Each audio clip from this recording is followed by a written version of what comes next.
ఆయన కృతజ్ఞత లేని వారి ఎడలను దుష్టుల ఎడలను ఉపకారి అయి ఉన్నాడు. చాలు. దేవుడు కృతజ్ఞత లేని వారి ఎడల దుష్టుల ఎడల ఉపకారి అయి ఉన్నాడు. దేవుడు కృతజ్ఞత లేని వారికి ఆయన ఉపకారం చేస్తాడు, దుష్టులకు కూడా ఆయన ఉపకారము చేస్తాడు. కృతజ్ఞత కలిగిన జీవితాన్ని ప్రభువు మన దగ్గర కోరుతూ ఉన్నాడు. ఈ సంవత్సరము 2025వ సంవత్సరము 52 ఆదివారాలు. ఇది చివరి ఆదివారం ఈ సంవత్సరంలో. మరో ఆదివారం మనము నూతన సంవత్సరంలోనే జరుపుకోబోతున్నాం. అది జనవరి 4వ తారీఖు. ఈ సంవత్సరంలో దేవుడు ఎంత నమ్మదగిన దేవుడుగా ఉన్నాడంటే ప్రతి విషయంలో pin to pin, point to point, ప్రతి క్షణము కంటికి రెప్పలా ఆయన మనల్ని కాపాడుతూ వచ్చాడు. ఆయన చేసిన ప్రతి మేలుకు, ప్రతి ఉపకారానికి మనం ఏం చేయాలంటే కృతజ్ఞతాస్తుతులు చెల్లించాలి.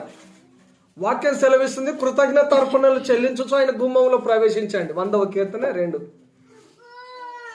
కృతజ్ఞతను దేవుడు మన దగ్గర నుండి ఆశిస్తున్నాడు. కృతజ్ఞత చెప్పాలి అని, కృతజ్ఞతాస్తుతులు చెల్లించాలని, కృతజ్ఞత కలిగి ఉండాలని దేవుడు మన దగ్గర నుండి ఆశిస్తున్నాడు. మన దేవుడు ఎంత దయాళుడు అంటే కృతజ్ఞత లేని వారికి మేలు చేస్తున్నాడు. ఆయన దుష్టులకు కూడా మేలు చేసే దేవుడుగా ఉంటున్నాడు. దుష్టులకు కూడా ఆయన మేలు చేస్తున్నాడు. ఆయన మంచి వారి మీద వర్షాన్ని కుమ్మరిస్తున్నాడు, చెడ్డవారి మీద కూడా ఆయన వర్షాన్ని కుమ్మరిస్తున్నాడు. అన్ని రకాల ప్రజలను ఆయన సమంగా ప్రేమిస్తున్నాడు. అందరికీ గాలి, నీరు సమస్తాన్ని ఇస్తున్నాడు. ఆయన అందరికీ సమంగా ప్రభువు ఇస్తున్నాడు. అందరికి 24 గంటలు ఇచ్చాడు. అందరికీ ఇదే ఆక్సిజన్, ఇదే గాలిని ఇస్తున్నాడు. ఒక్కొక్కరికి ఒక్కొక్క రకంగా ఏమీ లేదు. ఆయన ఉపకారి అయి ఉంటున్నాడు. మొదటి విషయాన్ని మనం గమనిస్తే 3 విషయాలు మేము ముందుస్తాను.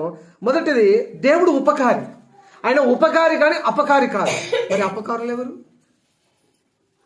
చెప్పాలి అండి. దేవుడు ఉపకారి, అపకారులు ఎవరు? సాతాను అంటే సాతాను. మనం కావా? మనం అపకారం చేయమా? దేవుడు చెడ్డవారిని కూడా ఉపకారం చేస్తాడని వాక్యం చదివారా? చదవలేదండి? చదివారు కదా. దేవుడు కృతజ్ఞత లేని వారి ఎడలను దుష్టుల ఎడలను ఉపకారి అయి ఉన్నాడు. దేవుడు అందరికి ఉపకారి. 145వ కీర్తన 9వ వచనం ఒకసారి చదువుతారా? 145:9.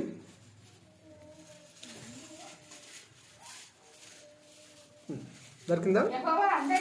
యెహోవా అందరికి ఉపకారి, ఆయన కనికరములు ఆయన సమస్త కార్యముల మీద ఉన్నవి. ఇంకా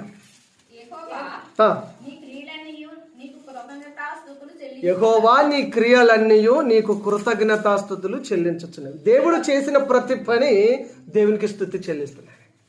దేవుడు చేసిన సృష్టిలో, దేవుడు చేసిన పనిలో మనుషుడు చాలా ప్రాముఖ్యమైనవాడు. దేవుని కంటే కొంచెం తక్కువగా చేశాడట. ఎబ్రీ పత్రికలో చూస్తాం, మనం 2వ అధ్యాయంలో కీర్తన 8లో చూస్తాము. దేవుని కంటే కొంచెం తక్కువగా చేశాడట. దేవదూతలకు కూడా లేని భాగ్యాన్ని ప్రభు నీకు నాకు మనకిచ్చాడు. మనకు ఇచ్చాడు. దేవుడు మనకు చాలా ప్రత్యేకతనిచ్చాడు. మనుషుడు దేవుని పోలికలో నిర్మించబడ్డాడు. దేవుని క్రియలని ఆయనకు మహిమపరుస్తున్నాయి. యెహోవా అందరికి ఉపకారి. మరి అపకారులు ఎవరంటే మనుషులు ఉపకారానికి బదులుగా ప్రత్యుపకారం చేయడం బదులు అపకారం తలపెడుతూ ఉన్నారు. మనుషుని స్వభావం ఇలాంటిది. మనిషి స్వభావం అలాంటిది. క్రైస్తవుడు అలా ఉండకూడదు. క్రైస్తవులు ఎలా ఉండకూడదు? ఉపకారానికి అపకారము తలపెట్టకూడదు. ఉపకారానికి నువ్వు ప్రత్యుపకారం చెయ్యి, కుదరకపోతే ఎలా ఉండాలంట? అంటే నాకు చూస్తే అర్థమైపోతుంది. ఎలా ఉండాలి అంటే నేను సైలెంట్గా ఉండాలని అర్థం అనుకున్నాను. మీరేమో నోరు మూసుకొని ఉండాలంటున్నారు. నేనేమో చాలా నీట్గా చెప్దాం అనుకున్నాను. సైలెంట్గా ఉండాలి అని. నోరు మూసుకొని ఉండు. ఉపకారం పొందుకున్నావు, మేలు పొందుకున్నావు, చేస్తాం మళ్ళీ మేలు చేయి, లేకపోతే నోరు మూసుకొని ఉండు. అదే చెప్పారు కదా. అంతేగా మీరు చెప్పింది. నేను కాదు, మీ మాట నేను చెప్తున్నాను నా స్టైల్లో. మనుషులు ఉపకారాలను పొందుకొని అపకారం తలపెడుతున్నారు. కానీ దేవుడు అందరికి ఉపకారి. హల్లెలూయా. దేవుడు ప్రతి వారికి ఉపకారం చేస్తాడు. అపకారం చేసిన వారు కూడా ఆయన ఉపకారం చేస్తాడు. అపకారం చేసిన వారు కూడా ఆయన ఉపకారం చేస్తాడు. దేవుడు ఉపకారి. ఆయన అందరికి ఉపకారి అయి ఉన్నాడు. అందరికి మేలు చేసి దేవుడు అయి ఉన్నాడు. 103వ కీర్తన 2వ వచనంలో ఒకసారి చదవండి. కీర్తన 103:2. నా ప్రాణమా యెహోవాను సన్నతించుము, ఆయన చేసిన ఉపకారములలో దేనిని మరవకు. ఆయన చేసిన ఉపకారములలో దేనిని మరవకు. ఎన్ని మర్చిపోయారు ఈ సంవత్సరంలో? ఎన్ని మర్చిపోయారు? మర్చిపోయే వారము ఉన్నామా? ఆయన ఉపకారములను జ్ఞాపకము చేసుకొని ఆయనకు కృతజ్ఞతలు చెల్లించే వారంగా ఉన్నామా? ఇది లాస్ట్ సండే అని చెప్పాను కదా. ఈ సంవత్సరానికి ఆయన చేసిన ఉపకారములను దేనిని మరవద్దు, దేనిని మరవద్దు. అన్ని గుర్తుకుంటాయి, దేవుడు చేసిన మేలులు గుర్తుకుంటాం. అన్ని గుర్తుకుంటాయి. లోకంలో ఉన్న చెత్త పెంటంతా గుర్తుకుంటుంది. చెడ్డ వాటిని గుర్తుపెట్టుకొని మంచి వాటిని మర్చిపోతున్నారు. మనం అలా ఉండకూడదట. ఎవరైనా డబ్బు ఇచ్చేది ఉంటే, ఎవరైనా నీకు డబ్బు ఎగ్గొట్టి ఉంటే, ఎవరైనా 10 సంవత్సరాల కింద నేను తిట్టింది ఉంటే, ఏదో ఒక మూలన ఒక చిప్పు, ఒక చిన్న మెమరీ కార్డ్ ఒకటి పెట్టుకొని దాంట్లో అన్ని స్టోర్ చేసి పెడతారు. అది అప్పుడప్పుడు గుర్తుకొస్తాయి. మెసేజ్ తింటుంది అది మెమరీ కార్డు. మెసేజ్ ఇచ్చినప్పుడల్లా ఏమైపోతుంది మనకు గుర్తుకు వస్తుంటుంది. పనికిరాని ఎన్నో గుర్తు పెట్టుకుంటుంటాం. రివెంజ్ తీర్చుకోవడానికి అవకాశం కొరకు చూస్తూ గుర్తు పెట్టుకుంటుంటాం. దేవుడు చేసిన మేలును గుర్తుపెట్టుకునే వారం ఉన్నామా? ఆయన చేసిన ఉపకారములలో దేనిని అనగా ఒకటైనను మరవక ప్రతి దాని కొరకు ఆయనకి ఏం చేయాలి? మనము కృతజ్ఞతలు చెప్పాలి, కృతజ్ఞత స్తుతులు చెల్లించాలి. దేనిని మరవకూడదు, ఏ ఒక్క దాన్ని కూడా మరవద్దు. ప్రతి విషయానికి మనం కృతజ్ఞత చెప్పాలి. అన్ని ఉన్నప్పుడే కృతజ్ఞత చెప్పేది కాదు, ఏమి లేనప్పుడు కూడా కృతజ్ఞత చెప్పాలి. యోబు చెప్పలేదా? యెహోవా ఇచ్చని యెహోవా తీసుకొని వెళ్ళెను, ఆయన నామమునకు స్తుతి కలుగునుగా, కానీ పలకలేదా? మనం అలా చెప్పగలుగుతున్నామా? మర్చిపోయే వారంగా ఉన్నామా? ఆయన చేసిన ఉపకారములను తలంచుకొని ఆయనను స్తుతించాలి. ఈ సంవత్సరం అంతంలో ఇంకా 2-3 రోజులు ఆయన చేసిన కార్యాలను గుర్తు చేసుకుంటూ ప్రభువును మనము మరింత ఎక్కువగా ఆయనను స్తుతించే వారంగా ఉండాలి. ఈ సంవత్సర చివరిలో ప్రభువును స్తుతిస్తూ నూతన సంవత్సరమును ఆ దయా కిరీటమును కలిగి మనం నూతన సంవత్సరంలో అడుగు పెట్టబోతున్నాము. దేవుడు అటువంటి కృప మనకు దయచేయను గాక. ఆమేన్. హల్లెలూయా. 116వ కీర్తన 12వ వచనం. 116:12. యెహోవా నాకు చేసిన ఉపకారములన్నిటికీ నేను ఆయనకేమి చెల్లించును? రక్షణ పాత్రను చేతపుచ్చుకొని యెహోవా నామమున ప్రార్థన చేసేదను. యెహోవాకు నా మ్రొక్కుబళ్ళు చెల్లించదను, ఆయన ప్రజలందరి ఎదుటనే చెల్లించదను. చాలా 116:12లో ఆయన చేసిన ఉపకారములన్నిటికీ నేను ఆయనకేమి చెల్లించదను. ఎన్నో ఉపకారములు చేశాడు. వాటి నిమిత్తం మనం ఆయనకు ఏమి చెల్లించాలి? భక్తులు అడుగుతున్నారు, వేలాది నదులంత విస్తార తైలమును తీసుకొని వచ్చి నిన్ను దర్శించునా, నా జ్యేష్ఠ కుమారుని నీకు ఇచ్చి నీ రుణమును తీర్చాలా? కోడెలను, పశువులను, మందలను, వెండి, బంగారము ఏమి తీసుకుని వచ్చి భక్తుడు అంటున్నాడు 116వ కీర్తన, రక్షణ పాత్రను చేతపుచ్చుకొని దేవుని పేరిట ప్రార్థన చేస్తాను. రక్షణ చాలా ప్రాముఖ్యమైనది, ప్రార్థన చాలా ప్రాముఖ్యమైనది. మ్రొక్కుబళ్ళు అని అక్కడ రాయబడింది. మ్రొక్కుబళ్ళు చెల్లించేదను. నువ్వు అనుకున్న ప్రతిదీ చెల్లించాలి, దాన్ని ఆలస్యం చేయక చెల్లించాలి. ఎన్నో అంటాం, ఎన్నో మర్చిపోతాం. ఎన్నో అంటాము, ఎన్నో మర్చిపోతాం. ఆ మర్చిపోయినాయని ఏదో ఒకసారి పెద్ద కుప్ప అయి ఎఫెక్ట్ చేస్తాయి. అక్కడ భక్తుడు అంటున్నాడు, యెహోవాకు నా మ్రొక్కుబళ్ళు నేను చెల్లించదను, ఆయన ప్రజలందరి ఎదుట సమాజ మందిరంలో, సంఘంలో నేను చెల్లించదను అంటున్నాడు. ఆయన చేసిన ఉపకారములు దేని మరవక మనము చెల్లించే వారముగా ఉండాలి. దేవునికి స్తోత్రం. హల్లెలూయా. లూకా సువార్త 17వ అధ్యాయము 12వ వచనం నుండి ఒక మాట చదువుతారా? చదవండి. లూకా సువార్త 17వ అధ్యాయం.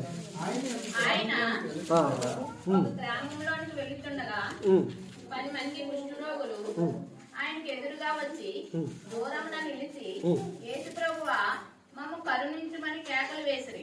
ఆయన వారిని చూసి, మీరు వెళ్లి మీరు యాజకులకు కనపరుచుకొనుడని వారితో చెప్పెను. వారు వెళ్ళుచుండగా శుద్ధులైరి. వారిలో ఒకడు తనకు స్వస్థత కలుగుట చూసి గొప్ప శబ్దంతో దేవుని మహిమపరచుచు తిరిగి వచ్చి ఆయనకు కృతజ్ఞతాస్తుతులు చెల్లించుతూ ఆయన పాదముల యొద్ద సాగిలపడెను. వాడు సమరయుడు. అందుకు యేసు, 10 మంది శుద్ధులైరి కారా? ఆ 90 ఎక్కడా? ఈ అన్యుడు తప్ప దేవుని మహిమపరచుటకు తిరిగి వచ్చిన వాడు ఎవడను అగపడలేదా అని చెప్పి, నీవు లేచి నీ విశ్వాసము నిన్ను స్వస్థపరచనని వాడితో చెప్పాను. చాలు. ఇక్కడ మనకు ఒక సంఘటన కనబడుతుంది. 10 మంది కుష్ఠరోగులు యేసు ప్రభు దగ్గరికి వచ్చి, ఒక కుష్ఠరోగం నుంచి మమ్మల్ని బాగు చేయని అడిగారు. కుష్ఠరోగం నుంచి మమ్మల్ని బాగు చేయండి అని అడిగినప్పుడు యేసు ప్రభు చెప్పాడు, మీరు వెళ్ళి యాజకునికి మిమ్మల్ని మీరు కనపరుచుకోండి. చెప్పగానే వారు కూడా ఏమాత్రం సందేహించకుండా యాజకుని దగ్గరికి బయలుదేరారు. మార్గ మధ్యంలోనే వెళ్ళుచుండగానే వారు శుద్ధి పొందారు. ఆ కఠినమైన, భయంకరమైన, ఆ మరణకరమైన ఆ కుష్ఠరోగం నుండి 10 మంది శుద్ధి అయ్యారు. ఇన్స్టాల్మెంట్ ప్రకారంగా కాలేదు. అందరూ ఒకేసారి 10 మంది శుద్ధులయ్యారు. 10 మంది శుద్ధులయ్యారు. 10 మంది బాగుపడిన తర్వాత 10 మంది బాగుపడిన తర్వాత, బాగుపడకముందు బాగుపడిన తర్వాత కొంచెం అక్కడ ఒక విషయాన్ని మనం గమనిద్దాం. ఇక్కడ స్వస్థతకు ముందు 10 మంది ఏమని అరిశారు? అక్కడ చూడండి, అక్కడ వాక్యంలో చూడండి. నాదికి ఏమని అరిశారు? 10 మంది స్వస్థతకు ముందు యేసు ప్రభు దగ్గరకు వచ్చి ఏమని అరిశారు? 10 మంది మమ్మల్ని కరుణించుము, మమ్మల్ని కరుణించుము, కరుణించుమని కేకలు వేశారట. ఏమని కేకలు వేశారు? మమ్మల్ని కరుణించు, ఈ కుష్ఠరోగం నుండి విడిపించు, మా పాపము క్షమించు, మా తప్పుదోషాలు క్షమించు, మేము పాపులము, మేము ఏదో తప్పిదం చేసి మేము ఈ కుష్ఠరోగాన్ని తెచ్చుకున్నాము, ఈ శాపం నుంచి విడిపించు, ఈ పాపం నుంచి విడిపించు, మా తల్లిదండ్రుల పాపాలు క్షమించు, మా పాపాలు క్షమించు, మా కుష్ఠరోగం నుంచి మమ్మల్ని విడిపించండి పెద్ద పెద్దగా అరిసి కేకలు పెట్టి యేసు ప్రభు మనసు కరిగించే విధానంలో కేకలు వేశారు. అర్థమైందా? యేసు ప్రభు ఆయన మనసు కరిగించే విధానంలో వారు కేకలు వేశారు, అరిశారు. స్వస్థతకు ముందు అరిశారు. యేసు ప్రభు ఏం చెప్పాడు? మీరు వెళ్ళి యాజకునికి కనపరచుకోండి అని చెప్పినప్పుడు మార్గ మధ్యంలోని వారు శుద్ధులయ్యారు. స్వస్థత వచ్చింది. ఇప్పుడు స్వస్థత పొందిన తర్వాత ఎలా ఉండాలి? ఎంతమంది ఉండాలి? కృతజ్ఞత కలిగి ఉండాలన్నారు కదా. ఎంతమంది కృతజ్ఞత కలిగి ఉండాలి? 10 మందికి స్వస్థత వచ్చింది. 10 మంది కృతజ్ఞత కలిగి ఉండాలి. కానీ ఒకటి తిరిగి వచ్చాడట. ఆ ఒక్కడే కృతజ్ఞత కలిగిన వాడుగా చూస్తున్నాం మనం. 10 మందిలో నుండి ఒకడే వచ్చాడు. సమరయుడు వచ్చాడు, భక్తి కలిగిన వాడు వచ్చాడు, కృతజ్ఞత కలిగిన జీవితం గలవాడు వచ్చాడు. యేసు ప్రభు దగ్గరకు వచ్చి కృతజ్ఞత చెప్పాడు. యేసయ్య అడిగాడు, ఇంకా 9 మంది ఎక్కడ అని. 9 మంది, మిగతా 9 మంది కూడా స్వస్థత పొందారు కదా, ఎక్కడ వారు అని అడిగారు. ఈరోజు మన మధ్యలో కూడా మిగిలిన వారు ఎక్కడా అని అడుగుతున్నారు. నీ కుటుంబంలో మిగిలిన వారు ఎక్కడమ్మా అని అడుగుతున్నారు. నీ కుటుంబంలో మిగిలిన వారు ఎక్కడా అని ప్రభువు అడుగుతున్నాడు. ఎక్కడ మిగిలిన వారు ఎక్కడ? కృతజ్ఞత చెప్పడానికి రాలేదే అని ప్రభువు అడుగుతున్నాడు. వాళ్ళని అడుగుతాడా? నిన్ను అడగడా? నిన్ను అడగడానికి ప్రభుకు ధైర్యం లేదంటారా? మనల్ని కూడా అడుగుతాడు, సరి చేస్తాడు, ముక్కు మొక్కలని సాఫ్ చేస్తాడు. సరి కావాలా వద్దా? ఇలాగ ఎట్లా పడితే అట్లా వంకర పింకర ఉండాలా? పుట్టంగానే పిల్లగానికి ముక్కు రాస్తారు, చెవులు రాస్తారు, ఇది రాస్తారు, అన్ని సాపుకొని నీట్గా మంచిగా రౌండ్గా గుండ్రంగా వాడి తలకాయ రావాలని బాగా రాకి రాసి నీట్గా వేస్తారు. మనం కూడా సరి చేయబడాలి. ప్రభు నిన్ను కూడా అడుగుతున్నాడు, మిగిలిన వాళ్ళు ఎక్కడ? ఈ సంవత్సరం అంతా నేను మిమ్మల్ని కాపాడాను, సంవత్సరం చివరిలో వచ్చే కృతజ్ఞత చెప్పడానికి ఇంకా మిగిలిన 9 మంది ఎక్కడ రాలేదు అని ప్రభు అడుగుతున్నాడు. అర్థమైంది కదా? 9 మంది రాలేదు, ఒక్కడు వచ్చాడు. ఆ ఒక్కడు ఎందుకు వచ్చాడో తెలుసా? స్వస్థత పొందాను అని చెప్పడానికి వచ్చాడు, తిరిగి వచ్చాడు. స్వస్థత పొందానని చెప్పడానికి తిరిగి వచ్చాడు. స్వస్థత పొందాను అని చెప్పడానికి తిరిగి వచ్చాడు. తర్వాత థ్యాంక్స్ చెప్పడానికి వచ్చాడు. నా జీవితం ఊరవతలనే ఉంటుందేమో, కుష్ఠరోగంలో నేను చచ్చిపోయేవాడిని, నీకు థ్యాంక్స్ ప్రభువా, నీకు థ్యాంక్ యూ, కృతజ్ఞతలు, వందనాలు చెప్పడానికి, థ్యాంక్స్ చెప్పడానికి తిరిగి వచ్చాడు. తర్వాత సాక్ష్యం చెప్పడానికి వచ్చాడు. ఆయన సాక్ష్యం చెప్పడానికి వచ్చాడు. ఇదివరకు నేను భయంకరమైన కుష్టి చేత బాధపడేవాడిని, యేసు ప్రభు నా జీవితంలో నేను రాకముందుకు నేను భయంకరమైన పాపం చేత, సమస్యల చేత, రోగము చేత, త్రాగుడు చేత, వ్యసనాల చేత పీడింపబడుతూ నా జీవితం గందరగోళంగా ఉండేది. ఎవరికి మేలుకరంగా ఉపయోగకరంగా ఉండేది కాదు. కుటుంబాన్ని కూడా భారంగా ఉండేవాని. కానీ యేసు ప్రభు నా జీవితంలోకి వచ్చిన తర్వాత నా జీవితం మారిపోయింది. ఇప్పుడు నేను స్వస్థత పొందాను, నా జీవితాన్ని ప్రభువు మార్చాడు, నేను ఇప్పుడు అద్భుతంగా మారాను, నా జీవితాన్ని మార్చిన యేసయ్యకే స్తోత్రం అనే ఒక సాక్ష్యం చెప్పడానికి వచ్చాడు. హల్లెలూయా. ఇలాంటి సాక్ష్యం మనం ఇవ్వగలగాలి. యేసు ప్రభు నీ జీవితంలో రాకముందుపు నీ జీవితం ఎలా ఉండేది? యేసయ్య నీ జీవితంలోకి వచ్చిన తర్వాత నీ జీవితం ఎలా అద్భుతంగా మారింది? ఈ సాక్ష్యం ఇవ్వాలి మనం. ఆ ఒక్కడు కృతజ్ఞత కలిగిన వాడు తిరిగి వచ్చాడు, సాక్ష్యం చెప్పుటకు తిరిగి వచ్చాడు. తర్వాత కానుక అర్పించుటకు తిరిగి వచ్చాడు. మత్తయి సువార్త 8వ అధ్యాయం రాయబడి ఉంది. ఆ కుష్ఠరోగి బాగైనప్పుడు నువ్వు దేవాలయానికి వెళ్ళి మోషే నియమించిన కానుక సమర్పించు. దేవుని సన్నిధికి ఆయన తిరిగి వచ్చాడు. ఆయన తిరిగి వచ్చినప్పుడు ఆయన ఇన్ని పనులు చేశాడు. నేను స్వస్థత పొందానని చెప్పడానికి తిరిగి వచ్చాడు, కృతజ్ఞతాస్తుతులు చెల్లించడానికి తిరిగి వచ్చాడు, సాక్ష్యం ఇవ్వడానికి తిరిగి వచ్చాడు, కానుక అర్పించడానికి తిరిగి వచ్చాడు, దేవుని మహిమపరచడానికి తిరిగి వచ్చాడు. 5 కారణాలు ఉన్నాయి ఆయన తిరిగి రావడానికి. మనము కూడా దేవుని సన్నిధికి ఈ కారణాల చేత రావాలి. మనం క్రైస్తవుడు అంటే మేలు మర్చిపోయేవాడు కాదు. క్రైస్తవుడు అంటే మేలు మర్చిపోయేవాడు కాదు, అన్ని మేలులను గుర్తు పెట్టుకొని కృతజ్ఞత చెప్పేవాడు క్రైస్తవుడు. అంటే ప్రతి దానిని గుర్తు పెట్టుకొని ప్రతి దానికి వెంటనే కృతజ్ఞత చెప్పేవాడు క్రైస్తవుడు. దేవుడు నీకు మేలు చేసిన ప్రతిసారి మనం కృతజ్ఞత చెప్పాలి. దేవుడు నాకు మేలు చేసిన ప్రతిసారి నేను దేవునికి కృతజ్ఞత చెప్పాలి. దేవుడు నా జీవితంలో కార్యం జరిగించిన ప్రతిసారి నేను దేవునికి కృతజ్ఞత చెప్పాలి. కృతజ్ఞత చెప్పాలి. వెదజల్లి అభివృద్ధి పొందండి అని వాక్యం చెప్తుంది. బిగపడితే ఏమీ ఉండదట. పిడికిలు బిగపడితే ఏమీ ఉండదు. వెదజల్లితే ఆశీర్వాదము వస్తుంది, వృద్ధి కలుగుతుంది, అభివృద్ధి కలుగుతుంది. కృతజ్ఞత లేని వారుగా క్రైస్తవులు ఉండకూడదు. మొదటిది ఏం చెప్పాను? దేవుడు అందరికీ ఉపకారి. మనము ఆ ఉపకారములను పొంది ఆయనకు కృతజ్ఞత చెప్పే వారంగా ఉండాలి. అది ఒకటి. రెండవది, దేవుడు చేసిన మేలులను మనం ఏం చేయాలంటే ప్రతిదాన్ని గుర్తుపెట్టుకోవాలి, మరవకూడదట. స్త్రీకి పుట్టిన చంటి బిడ్డను ఆ తల్లి అయినా మరిచిన మరవవచ్చు, కానీ నేను నిన్ను మరువను. యెషయా గ్రంథం 49:15 వాక్యం చెప్తుంది. ఆయన మరువనంటున్నాడు. దేవుడు మనల్ని మరువడట. ద్వితీయోపదేశ కాండం 6వ అధ్యాయం 12వ వచనం, నీ దేవుడైన యెహోవాను మరవకుండా జాగ్రత్త చూసుకో. మరవకుండా జాగ్రత్త చూసుకోవాలి. మర్చిపోయే ప్రమాదం ఉంది కాబట్టి మరవకంటున్నాడు దేవుడు. అర్థమైందా? మర్చిపోయే ప్రమాదం ఉంది. దేవుడిని మర్చిపోతారు. ఎప్పుడెప్పుడు మర్చిపోతారు చెప్పండి? అన్ని ఉన్నవాడు మర్చిపోతారు. ఇంకా ఎప్పుడెప్పుడు మర్చిపోతారు దేవుణ్ణి? చెప్పండి. ఒక 1 minute మీ కొరకు. నాకు కూడా కొంచెం గొంతు రిలీఫ్ అవుతుంది కదా. దేవుని ఎప్పుడెప్పుడు మర్చిపోతావు? నేను అస్సలు మర్చిపోను అని మాత్రం చెప్పకండి. ఎప్పుడు మర్చిపోతావు? ఎప్పుడెప్పుడు మర్చిపోతారు? అన్ని సమృద్ధిగా ఉన్నప్పుడు అని ఒక ఆన్సర్. ఇంకా రైటే. ఇంకా ఎప్పుడు మర్చిపోతారు? మరి దేవుని ఎప్పుడు గుర్తు చేసుకుంటారు? అది కూడా నువ్వే చెప్పమ్మా. కష్టాలు ఉన్నప్పుడు, ఇంకా కష్టాలు ఉన్నప్పుడు, బాధలో ఉన్నప్పుడు ఎప్పుడైనా గుర్తు చేసుకుంటాం. వెరీ గుడ్ అమ్మ. ఎప్పుడైనా గుర్తు చేసుకోవాలి. ఎప్పుడైనా గుర్తు చేసుకోవాలి.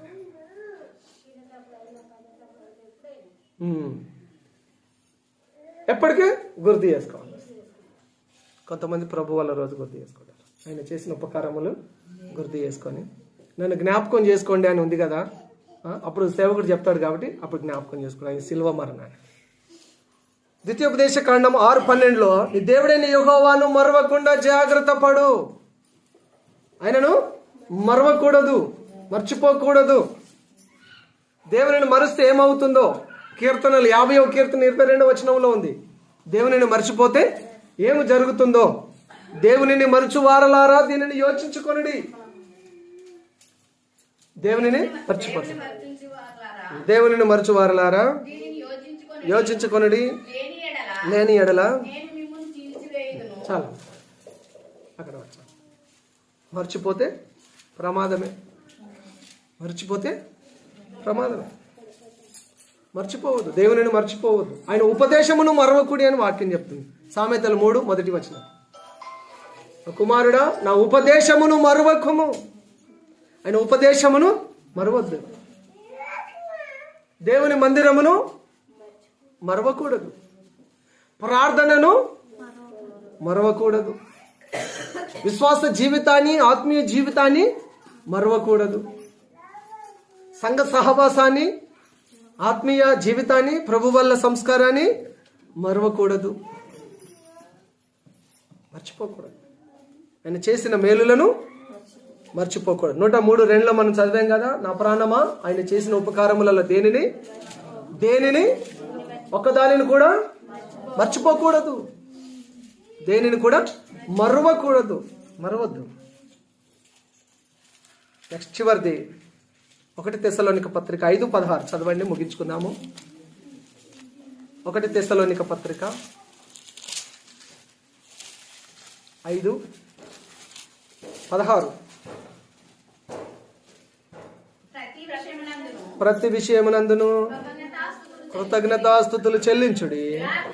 ఇలాగు చేయుట యేసుక్రీస్తునందు మీ విషయములో దేవుని చిత్తము. దేవుని చిత్తం ఏంటంటే ప్రతి విషయంలో దేవునికి కృతజ్ఞతాస్తుతులు చెల్లించడం దేవుని చిత్తం. దేవునికి ఇష్టం. దేవుని చిత్తం అంటే అది దేవునికి ఇష్టం.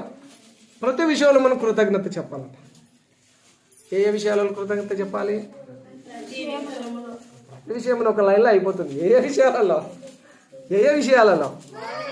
ఉదయం లేవగానే ప్రభువా రాత్రి అంతా మంచి నిద్రనిచ్చి జీవంతో లేపావు, ఉదయకాలాన్ని ఇచ్చావు, నీకు స్తోత్రాలు, కృతజ్ఞతాస్తుతులు చెల్లిస్తున్నాను.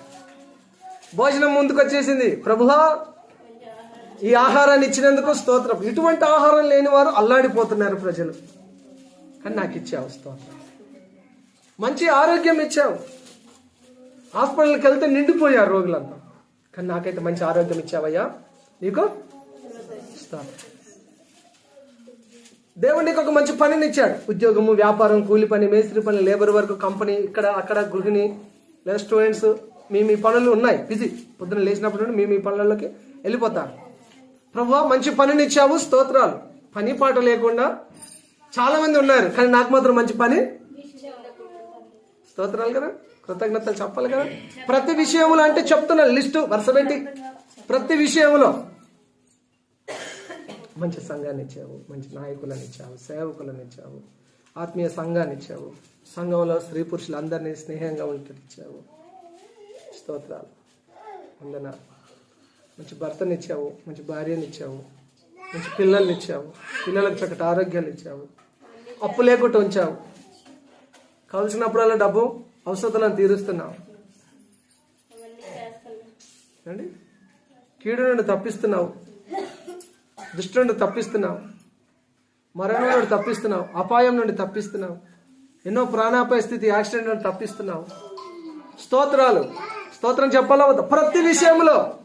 ప్రతి విషయంలో ఒక్క మాటలో కొట్టేసేది కాదు, ప్రతి విషయంలో కృతజ్ఞత చెప్పాలని అక్కడ రాయబడి ఉంది. మనం అదే చెప్తున్నాం. ఏ విషయాలు చెప్పాలి? ప్రతి పిన్ టు పిన్, ప్రతి చిన్న విషయంలో, ప్రతి పెద్ద విషయంలో మనం దేవుని కృతజ్ఞత చెప్పాలి.